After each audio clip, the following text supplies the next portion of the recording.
es mi deseo que experimenten el amor de Cristo, aun cuando es demasiado grande para comprenderlo todo. Entonces serán completos con toda la plenitud de la vida y el poder que proviene de Dios. ¡Wow! Está un poquito más sencillo de entender, ¿no? Miren, ven lo que nos está diciendo. Experimentar el amor de Cristo trae resultados a mi vida. Dile al que tienes al lado, ¿quieres experimentar el amor de Cristo? Pregúntale. ¿Qué te contestó? ¿Que sí o que no? ¿Sí lo ves convencido? ¿O más o menos? ¿Sí? Ahí dice, es mi deseo. Ahora, ¿quién está escribiendo aquí? Es el apóstol Pablo. Pero yo estoy seguro que el apóstol Pablo estaba siendo inspirado por el Espíritu para dejar estas letras. Y realmente Dios está diciendo, Alfonso, es mi deseo que experimentes el amor de Cristo. Araceli, es mi deseo que experimentes el amor de Cristo. ¿Te lo está diciendo papá? Papá nos está diciendo, es mi deseo que mi iglesia experimente el amor de Cristo, aun cuando es demasiado grande para comprenderlo con mi razonamiento. Yo puedo tener argumentos y decir, pues es que no me lo merezco. Es que no me está yendo tan bien. Ya que me porte mejor, entonces me acerco a ver quién es Dios. O puedo estar pensando, es que me preocupa esto, es que tengo este pendiente, es que tengo miedo de esto. Y eso me está limitando, Noé, de experimentar el amor de Cristo. Porque le estoy dando más peso a mis argumentos, le estoy dando más peso a mis culpas, le estoy dando más peso a lo que me preocupa que al amor de Cristo. Sandy, ¿cuánto me ama Cristo? ¿Cuánto te ama Cristo a ti? ¿Qué tanto? ¿Qué tanto? Tanto que dio a su Hijo por ti. Dios te ama tanto que entregó a Jesús por ti. Y entonces dice que vienen resultados. A ver, di conmigo, resultados. ¿Sabes cuáles son, Araceli, los resultados de experimentar el amor de Cristo? Dice allí, seremos llenos con toda la plenitud y el poder que provienen de Dios. Cuando entramos en ese tiempo de experimentar el amor de Cristo, ¡wow, Luis! Sale uno cambiado, porque la plenitud de Dios entra en ti. Porque el poder de Dios, Maggie, viene y ¡fum!, convence. Personas me querían decir cómo hacerle, me estaban diciendo que esta no estaba bien, me estaban aconsejando por este lado. Y yo con mi corazoncito, duro, hasta que fui quebrantado por el amor de Dios. Hasta que experimenté el amor de Dios y pude ver cómo su poder en mí causó algo. Hubo una transformación, hubo una vida nueva. ¿Sí? Entonces, Dios está diciendo, Monse, yo necesito que experimentes el amor de Cristo. Podemos conocer cuánto Dios nos amó, lo dice la Biblia, saberlo de forma intelectual. Podríamos repasarlo y decirlo con muchos versículos, pero experimentar habla de yo lo estoy viviendo, lo estoy palpando, lo estoy haciendo parte de mi vida. Experimentar el amor de Cristo. ¿Vamos bien? Ok, entonces, fíjense, vamos a ver qué dice este salmo. Salmos 25:14, Reina Valera 60, Salmos 25:14. ¿Listos? Ok, Salmos 25:14, también está aquí en las pantallas. Ok, muchas gracias. La comunión íntima de Jehová es con los que le temen y a ellos hará conocer su pacto. La comunión íntima, lo secreto de Dios. ¿Sabes que hay cosas que solo se descubren en el secreto de Dios, en el tiempo de intimidad con Él? Hay muchas cosas que se descubren y que se viven ahí en ese tiempo de comunión íntima. ¿Lo tenemos por acá en las pantallas? Vamos a dejar ese versículo ahí, gracias. La comunión íntima, esa relación personal, esa relación que yo tengo con Él, es la comunión íntima. Y dice que ahí en lo secreto, Dios nos hace conocer su pacto. Fíjense qué hermoso está esto. En ese tiempo de intimidad, en ese tiempo donde estamos cerca, Dios nos va a revelar cosas que Él ya pactó con nosotros. ¿Cuál es el pacto que Dios ha hecho con nosotros? Ahora es un pacto que hizo por medio de Jesús para que hoy podamos ser sus hijos. ¿Sí? En ese tiempo de comunión, en ese tiempo de intimidad, Dios nos va a dar a conocer, nos va a recordar, nos va a ayudar a entender todo lo que Él hizo por medio de Jesús para cada uno de nosotros. Por eso dice ahí, a ellos les hará conocer su pacto. Hemos platicado que en el Antiguo Testamento, en la parte primera de la Biblia, los hombres tenían un pacto con Dios, pero a través de cumplir leyes. Tú te querías relacionar con Dios, pues tenías que cumplir las leyes. Porque si no cumplías las leyes, no te podías relacionar con Dios. Y además había una consecuencia que era la muerte. Y la única forma anteriormente de relacionarnos con Dios, bueno, los que vivieron en el Antiguo Testamento, era a través de obedecer leyes. Te querías relacionar con Dios, tenías que obedecer las leyes. Eso era todo. No había otra forma. Pero ahora, en el Nuevo Testamento, a partir de que vino Jesús a esta tierra, Dios hizo un pacto con nosotros. Por medio de la sangre de Jesús, Dios hizo un pacto con nosotros. Dios envía a su Hijo para perdonar todos nuestros pecados. Dios envía a su Hijo para que nosotros nos convirtamos en sus hijos y para que podamos tener una vida nueva. Y Dios hace pacto por medio de la sangre de Jesús para que hoy nosotros seamos su iglesia, su familia, su pueblo, sus hijos. Él está en pacto con nosotros porque Él puso el sacrificio que es Cristo para que hoy podamos ser de su propiedad. Entonces, en esa comunión íntima, Dios nos revela su pacto. Él nos ayuda a entender quiénes somos. ¿No les ha pasado que de repente nuestras ideas acerca de nosotros mismos no son muy correctas? Que nos estamos definiendo por las circunstancias, que nos estamos definiendo por lo que nos sucede, que nos estamos definiendo por lo que alguien dijo, por lo que estamos viviendo, por las preocupaciones, por los temores. Nos estamos definiendo en muchas ocasiones por lo que estamos viviendo. Pero eso no es lo que dice la palabra. La palabra nos dice cosas muy diferentes acerca de lo que Dios piensa de nosotros, de lo que Dios ve en nosotros, de lo que Dios nos ha dado por medio de Jesús. Y dice aquí, a ellos les dará a conocer su pacto. Pero necesitamos experimentar a Cristo.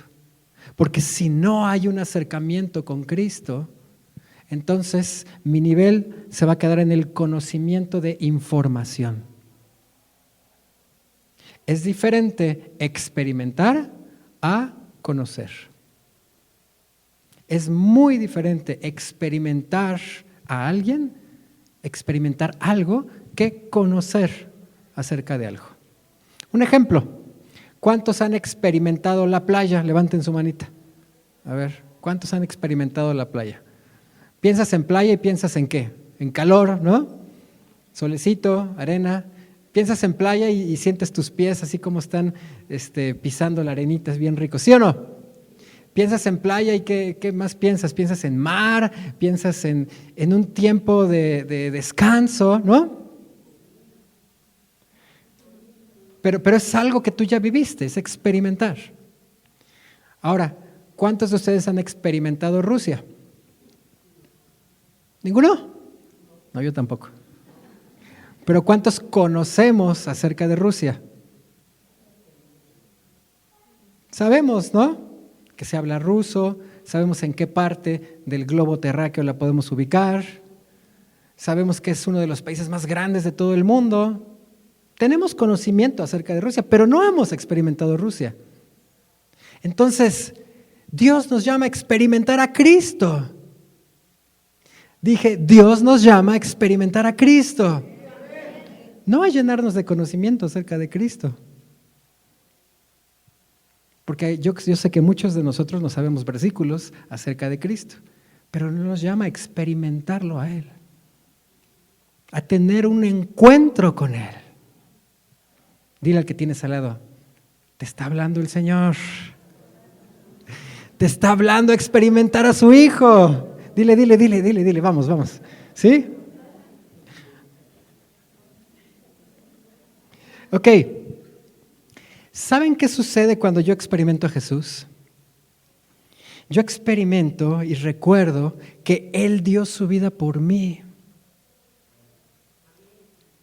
Lo estoy diciendo en menos de un segundo. Pero Él dio su vida por mí y por ti. No nos lo merecíamos. Teníamos una vida tremenda, un pasado horrible. Caímos en muchas situaciones que no eran convenientes, lastimamos muchas personas. Pero Él dio su vida por ti y por mí. Y en ese tiempo de intimidad Él nos recuerda lo que Él hizo por nosotros. Él nos recuerda que Él es nuestro Salvador. ¿Cuántas veces has intentado orar y no puedes porque te sientes culpable? ¿Cuántas veces hemos intentado orar y no podemos porque tenemos miedo o porque estamos muy preocupados? Y sabemos que hay algo ahí que no podemos resolver con nuestra mente y estamos preocupados y estamos atemorizados y estamos desenfocados. Y cuando venimos al Señor, Él nos recuerda, yo soy tu Salvador. Yo di mi vida por ti. Eso que te está preocupando, eso que te está afligiendo, eso que no has podido resolver, ya fue clavado en la cruz. Ya fue vencido por Jesús. Entonces, ahí en ese tiempo, yo recuerdo que mis pecados también ya fueron perdonados. Yo puedo venir muy cargado a intentar orar y de repente el peso de la culpa, el peso del pecado es grande. Pero yo recuerdo que Él murió por mí, que Él fue a la cruz por mí, que Él dio su vida para que mis pecados fueran perdonados. ¿Esto será importante? ¿Alguien que está en pecado se puede relacionar con Dios? No se puede relacionar con Dios. Tiene que haber perdón de pecados. Y para que haya perdón de pecados, tiene que morir un justo. Y Cristo fue el justo que murió para que hoy podamos relacionarnos con Él. Allí en esa intimidad Él me recuerda que Él es mi Señor. Él es mi Señor, no las tinieblas, no la enfermedad, no la crisis. Cristo es mi Señor. Allí en ese tiempo de intimidad, Él me está recordando que Él es mi Señor, que su Espíritu vive ahora en mí. ¿Sí sabían que la Biblia dice que su Espíritu ahora vive en nosotros? La Biblia nos dice que el que se une al Señor, un espíritu es con Él. Jesús dijo, no los voy a dejar solos, les enviaré la promesa del Padre, a mi Espíritu, para que venga, para que habite en ustedes, para que esté con ustedes, para que les recuerde la verdad. En ese tiempo en donde yo estoy experimentando a Cristo, yo reconozco que su Espíritu está en mí. Fíjense qué hermoso. Ahí, al momento de experimentarlo a Él, recuerdo, Él es mi Salvador. Él me perdonó mis pecados. Su Espíritu vive en mí. Soy una nueva persona, soy hijo de Dios, soy hija de Dios. Y todo gracias al sacrificio de Jesús. Yo necesito experimentar a Cristo, porque experimentando a Cristo voy a experimentar quién yo soy verdaderamente delante de Dios.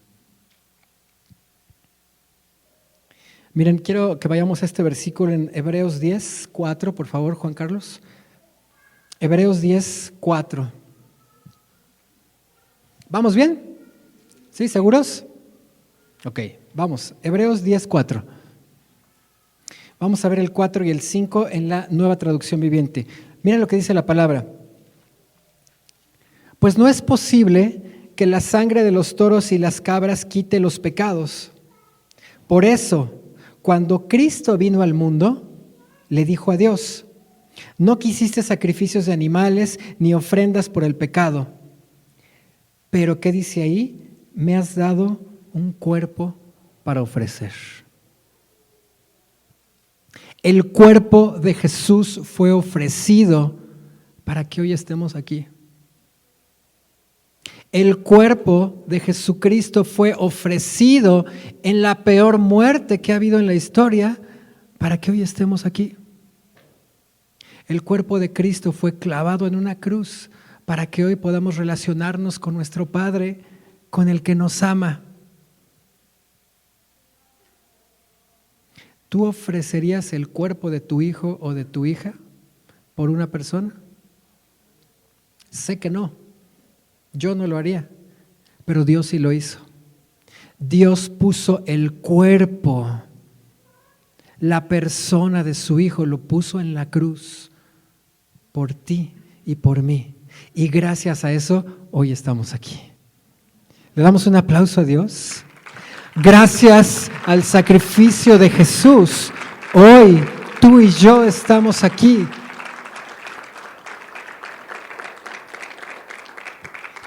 Entonces, miren, nada en este mundo puede cambiar mi condición de pecado. Ni mis mejores esfuerzos, ni mis mejores intenciones pueden cambiar mi condición de pecado. Nada en este mundo puede cambiar mi condición de pecado. Ni mis sacrificios personales. Ni que yo me pare todos los días temprano y decir, ahora sí ya le voy a echar ganas, ahora sí ya voy a dejar de hacer esto, ahora sí ya me voy a reconciliar con esta persona. Nada puede cambiar mi condición de pecado. Lo único que me cambia es Cristo en mí. Porque Él cumplió con todas las demandas de la ley que decía, el que peque tiene que morir. El único que me puede transformar es Cristo. Por eso necesito experimentarlo a Él, porque Él sí cumplió con todo para que hoy yo pueda tener una relación con Dios. Entonces, lo único que me cambia en esta vida es Cristo en mí. Cristo dio su cuerpo para que todo mi pecado fuera clavado allí.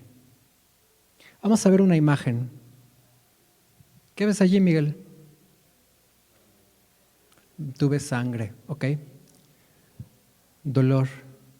¿Cómo es la expresión de Jesús? ¿Se imaginan estar en esa cruz? ¿Se imaginan estar colgado de un madero con las manos totalmente clavadas a ese madero de tal forma que no te puedes mover? Es una expresión de dolor, le está doliendo a Jesús. ¿Ya vieron lo que trae en su cabeza? ¿Ya vieron el tamaño de las espinas que trae en su cabeza? En esa zona las espinas crecen más grandes que 5 centímetros, gruesas, de tal manera que perforan el hueso. Esas espinas, esa corona de espinas, se la pusieron en su cabeza a palazos, de tal forma que las espinas estaban clavando en su cabeza. Ve su cuerpo. Su cuerpo tiene las marcas de los latigazos que los romanos con toda intención le dieron para que él sufriera lo más que se pueda, lo más que se puede en este tiempo. Los látigos que ocupaban para lastimar a las personas eran látigos de 9 puntas. 3 puntas eran de cristal, vidrios. 3 puntas tenían metal y 3 puntas tenían hueso. El cristal, los vidrios, abrían la piel. El metal causaba moretones pero el hueso jalaba la piel y la arrancaba. Ve cómo está abierta su piel, ve sus heridas. Ahora, quiero que veas que Él es el Hijo de Dios. Y Él está allí sufriendo en esa cruz, está clavado, no se puede mover de allí. Está clavado, literalmente está clavado. Y está sufriendo. Pero ¿sabes por qué lo hizo? Por ti y por mí. Porque tú vales la pena. Porque yo valgo la pena. Porque su iglesia vale la pena. El Hijo de Dios fue a esa cruz y sufrió todo lo que está sufriendo allí por ti y por mí. ¿Quién nos puede separar del amor de Cristo? ¿Los problemas? ¿Las tribulaciones? ¿Las enfermedades? ¿Quién nos puede separar del amor de Cristo? ¿Nuestro pasado? ¿Nuestros errores? ¿Nuestras malas decisiones? La Biblia dice, ni lo alto ni lo profundo, ni las potestades, ni los demonios, ni las huestes de maldad, nada nos puede separar del amor de Dios que es en Cristo Jesús para cada uno de nosotros, porque Él ya se decidió por ti y por mí. Dios ya se decidió por ti. Y Él sabía que íbamos a fallar. Y aún así dijo, yo me decido por ellos. La Biblia dice que aunque el justo se caiga muchas veces, el justo se levantará. Porque fuimos justificados por una sangre preciosa, que es la sangre del Hijo de Dios, que nos apartó, que nos hizo suyos. Nosotros fuimos trasladados ya de un reino de tinieblas al reino de su amado Hijo Jesucristo, para que ya no estemos bajo el poder de las tinieblas. Y aquí está la evidencia. El Hijo de Dios es la evidencia, ahí clavado, ahí crucificado por nosotros. En Cristo Dios ya se encargó de castigar todo mi pecado, todo nuestro pecado. En Cristo Dios ya se encargó de todo nuestro pasado. En Cristo Dios ya se encargó de nuestras enfermedades. Allí, en el cuerpo de Jesús. Entonces yo necesito experimentar lo que Él ya hizo por mí.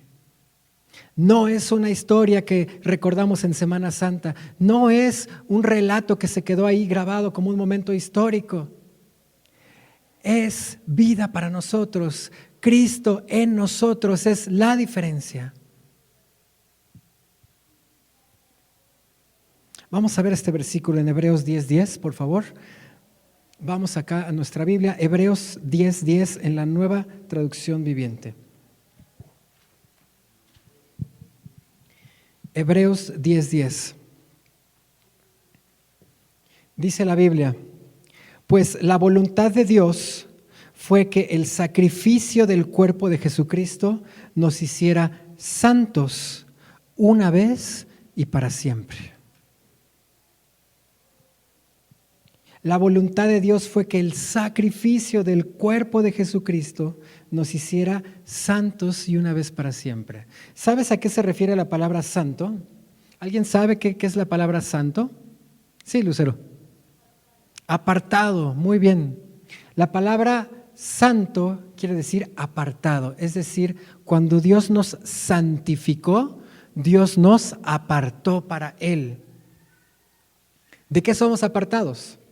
Él sabía que estábamos en pecado, pero Él nos apartó y nos dijo, no más estarás bajo el gobierno, bajo el dominio del pecado. Yo te aparto para que puedas vivir una vida diferente. Él nos apartó de la corrupción de este mundo.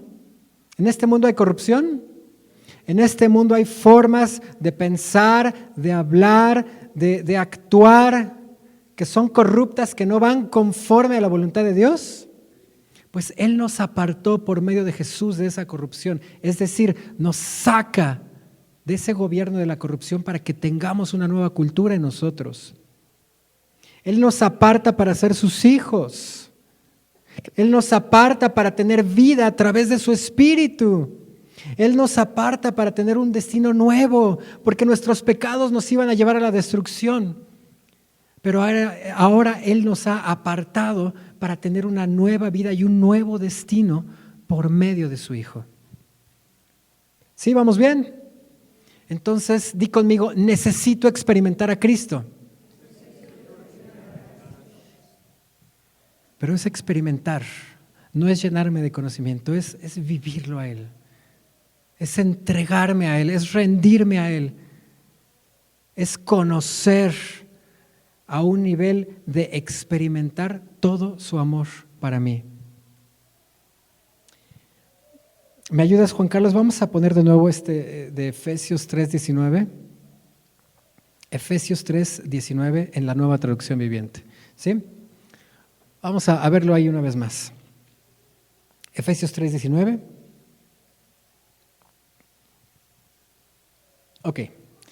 Dice aquí, ¿lo leemos juntos? Va, 1, 2, 3. Es mi deseo que experimenten el amor de Cristo, aun cuando es demasiado grande para comprenderlo todo. Entonces serán completos con toda la plenitud de la vida y el poder que proviene de Dios. ¿Cuántos anhelan la vida y la plenitud de Dios? ¿Cuántos? ¿Cuántos anhelan ver el poder de Dios en su vida? Pon en tu mente un momentito eso que te está afligiendo. Ponlo en tu mente un segundito. ¿Ya lo tienes? Ni lo tienes que pensar, ¿verdad? Está dando vueltas ahí todo el día, todo el tiempo. Ahora quiero que veas que el poder de Dios, que es por medio de Jesús, ya venció esa situación.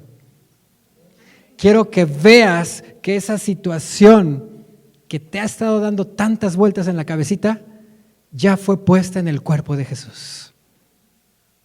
Ya fue puesto allí.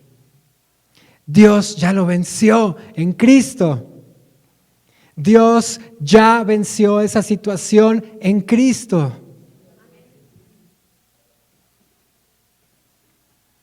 Quiero platicarles un poquitito, rápidamente, de algunos ejemplos de personas en la Biblia que experimentaron a Jesús.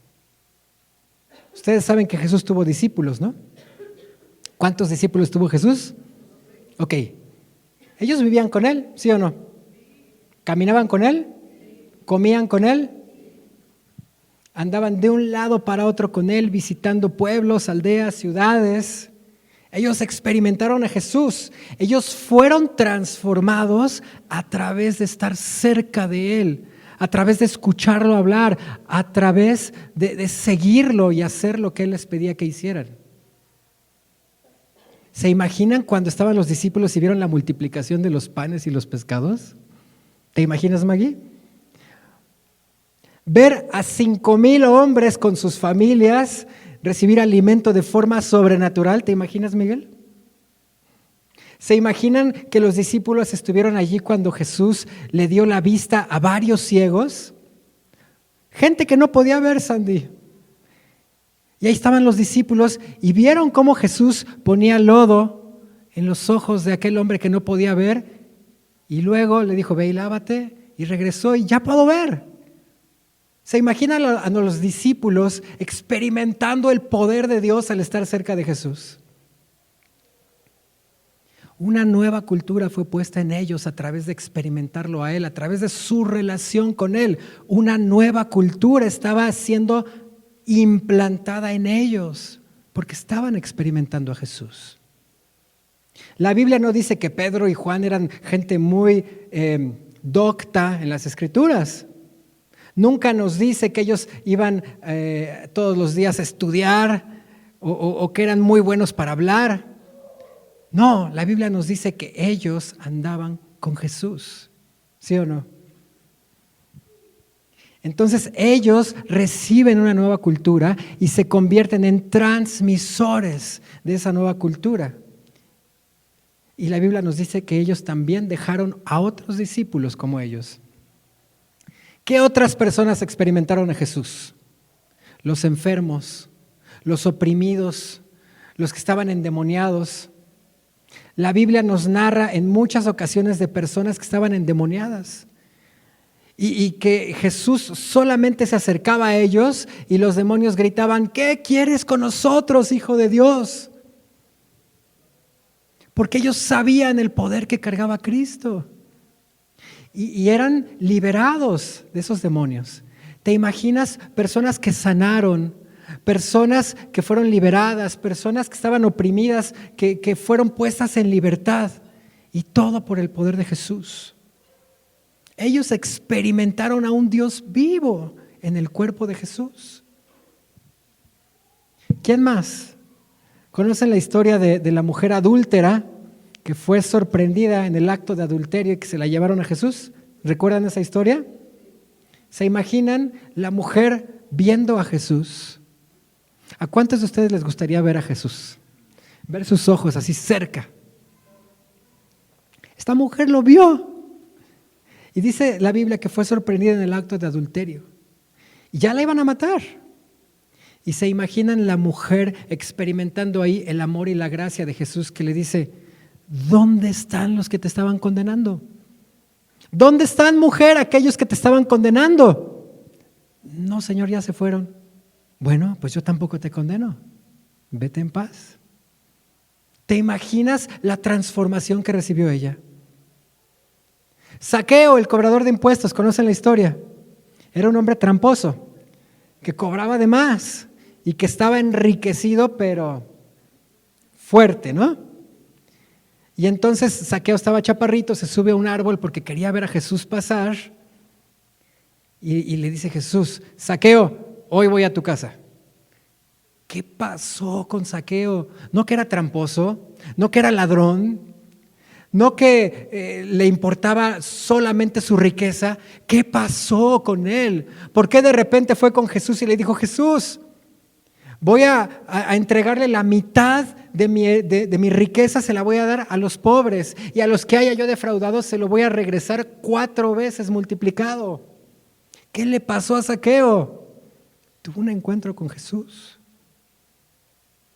¿Qué le pasó a Pablo? Pablo perseguía a los cristianos, Pablo mataba cristianos.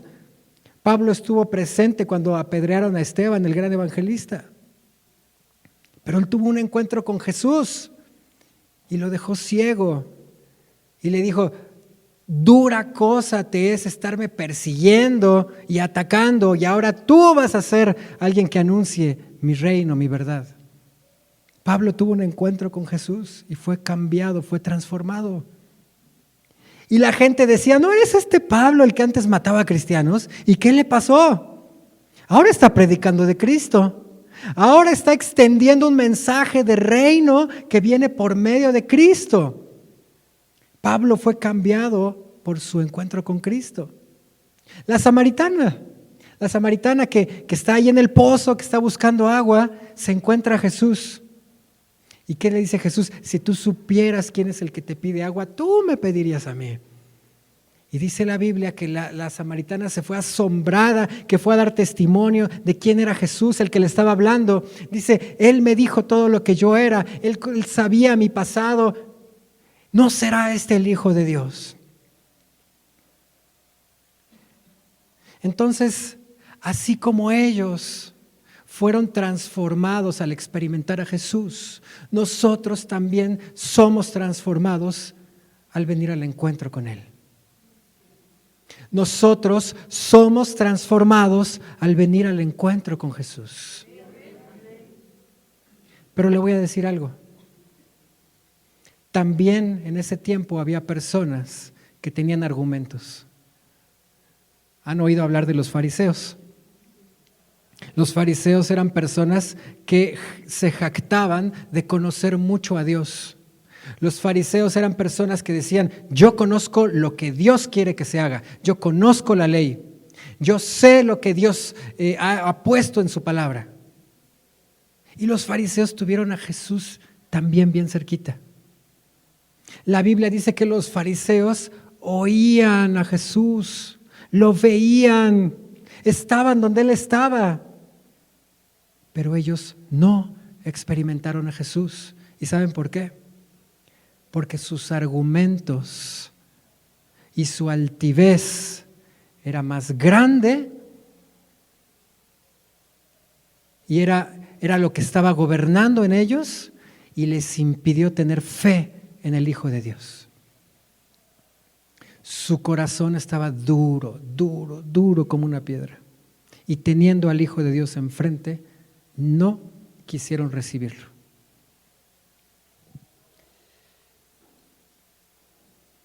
Quiero terminar con esta historia que seguro ustedes han leído en Juan 5, del 1 al 9.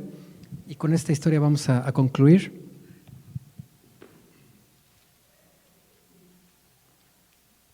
Vamos a ver qué nos dice aquí la palabra. Juan 5, del 1 al 9. Está en la Reina Valera 60. Tú me dices, Juan Carlos. Dice la Biblia: después de estas cosas, había una fiesta de los judíos y subió Jesús a Jerusalén. Y hay en Jerusalén, cerca de la puerta de las ovejas, un estanque llamado en hebreo Betesda, el cual tiene 5 pórticos. En estos yacía una multitud de enfermos, repite conmigo, enfermos, ciegos, cojos y paralíticos. ¿Se imaginan la escena? Entonces, ¿quiénes estaban allí? Enfermos, ciegos, cojos y paralíticos. Ahora, la Biblia nos habla de una condición física, pero también pudiera ser una condición espiritual. Personas enfermas, ciegas, que no pueden caminar, que no pueden moverse, ¿verdad? Y dice, esperaban el movimiento del agua, porque un ángel descendía de tiempo en tiempo al estanque y agitaba el agua. Y el que primero descendía al estanque, después del movimiento del agua, quedaba sano de cualquier enfermedad que tuviese. Versículo 5. Y había allí un hombre que hacía 38 años que estaba enfermo. ¿Se imaginan? 38 años con esa enfermedad. No es cosa sencilla, ¿verdad? Cuando Jesús lo vio acostado y supo que llevaba ya mucho tiempo así, le dijo, ¿quieres ser sano? Señor, le respondió el enfermo, no tengo quien me meta en el estanque cuando se agita el agua, y entre tanto que yo voy, otro desciende antes que yo. Y Jesús le dijo, levántate, toma tu lecho y anda. Y al instante aquel hombre fue sanado y tomó su lecho y anduvo, y era día de reposo aquel día. Una pregunta. Cuando Jesús se acercó a este hombre, le preguntó acerca de por qué no había sido sano. Le preguntó qué pensaba acerca de si sería sano o no. ¿Qué fue la pregunta? ¿Cuál fue la pregunta que Jesús le hizo a este hombre? Nada más. ¿Quieres ser sano? Y el hombre contestó, es que no puedo, es que no hay quien me meta en el estanque, es que está muy difícil. No te pregunté por tus argumentos, ¿quieres ser sano? No te pregunté si podías o no en tus fuerzas, no te pregunté si había alguien que te ayudara, ¿quieres ser sano? Levántate. Toma tu camilla y anda. Este hombre experimentó el poder de Dios en Jesús. El hombre quiso relacionarse con Jesús a través de argumentos. No me vengas con argumentos. No te pregunté si se podía o no. ¿Quieres o no? Pues levántate. Toma tu camilla y experimenta el poder de mi Padre, que en este momento te hace sano y te hace libre de tu condición de paralítico. Los argumentos de este hombre le estaban impidiendo experimentar la sanidad de Dios, hasta que tuvo el encuentro con Cristo y Dios en su amor y su misericordia por medio de Jesús lo sana y nos deja esto para que nosotros sepamos que en Cristo hay poder por encima de los argumentos. ¿Nos ponemos de pie un segundito? La Biblia nos dice En Juan 5:24, de cierto les digo, el que oye mi palabra y cree al que me envió, tiene vida, vida eterna, y no vendrá a condenación, mas ha pasado de muerte a vida. El que oye mi palabra y cree al que me envió, tiene vida eterna, y no vendrá a condenación, sino ha pasado de muerte a vida. ¿Cuántos hemos creído que Cristo fue a esa cruz por nosotros? ¿Cuántos hemos creído que en Cristo nuestros pecados son perdonados? ¿Cuántos hemos creído que en Cristo toda nuestra vida pasada, llena de pecados, de malas decisiones, fue puesta allí en ese cuerpo? ¿Cuántos? Levante su manita, quiero verla, por favor. Él es el único, Cristo es el único que en nosotros puede hacer una transformación. Él ya lo ganó en la cruz, Él ya lo ganó en la cruz para nosotros, pero yo necesito experimentarlo a Él. ¿Voy a ser de los que se quedan viéndolo a Él con muchos argumentos, o voy a ser de los que dicen, no, Señor, tengo muchas cosas que hacer, pero yo vengo a tus pies? Tengo muchos pendientes, tengo muchas cosas que no puedo resolver, pero no me importa. Yo te necesito a ti. Te necesito a ti.